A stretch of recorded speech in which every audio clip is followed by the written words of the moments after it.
For our last story, let's unpack a comparison that the legendary Jim Lee made comparing the current state of manga to comics being published by DC, Marvel, and other American publishers.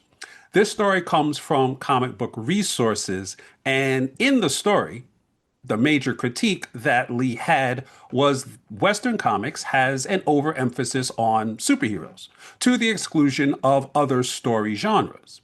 By contrast, manga, and to a certain extent BDs coming out of Europe, are far more diverse in genre and demographic range.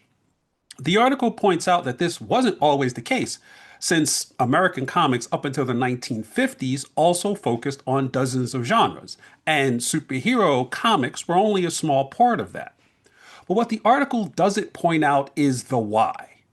American comic book publishers didn't just wake up one day and become addicted to superhero comics.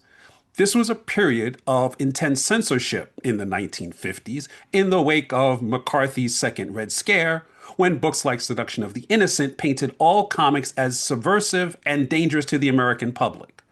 This was the genesis of the Comics Code and the false narrative that only children could read comics. That's where the overemphasis on superhero comics came from.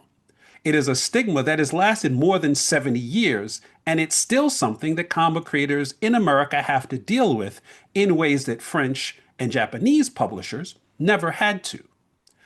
Independent comic creators need to keep in mind that their story isn't just competing for attention from social media, streaming television, and video games. It is pushing back against ingrained, hypocritical narratives that have plagued the industry for decades.